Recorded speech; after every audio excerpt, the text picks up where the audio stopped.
પાલનપુર શહેરના aroma circle પરના traffic સમસ્યાનો ઉકેલ લાવવા સરકાર દ્વારા અનેક ગ્રાન્ટો ફાળવવામાં આવી રહી છે. અઢળક રૂપિયા વાપરી દીધા છે, તેમ છતાં ટ્રાફિક અંગે એરોમા સર્કલ ચર્ચાનો વિષય બની ગયો છે.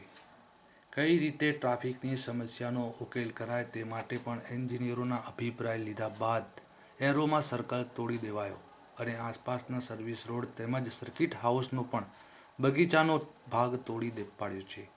તેમ છતાં ટ્રાફિકની સમસ્યાનો ઉકેલ આવતો નથી. એરોમા સર્કલ પરના આસપાસના રસ્તાઓ પહોળા કરાયા, પરંતુ ટ્રાફિકની સમસ્યા યથાવત રહેતા ટ્રાફિક પોલીસ માટે પણ અગ્નિ પરીક્ષા જેવું ઘાટ ઘડાયું છે. ખડા પગે રહી ટ્રાફિક સમસ્યા અંગે અનેક પ્રયાસો કરવામાં આવી રહ્યા છે. જોકે વાહન ચાલકો પણ એટલા જ જવાબદાર છે. કઈ રીતે વાહન હાંકવો અને કઈ રીતે વાહન પસાર કરવો તેની પણ જવાબદારી વાહન ચાલકોની રહેતી હોય છે.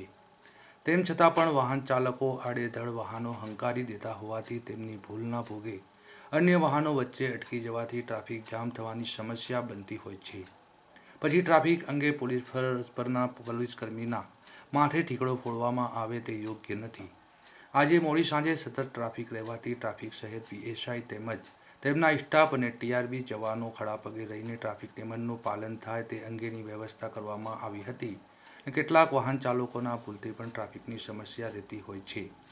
એરોમા સર્કલ પરના સિગ્નલો તેમજ સીસીટીવી કેમેરાની જરૂરત છે, જેથી આડેધડ બેફામ વાહન હંકારતા હોય તેની સામે પણ કાર્યવાહી સીસીટીવી કેમેરા દ્વારા કરવામાં આવે તો ટ્રાફિક સમસ્યાનો અંત આવવાની શક્યતાઓ વર્તાઈ રહી છે.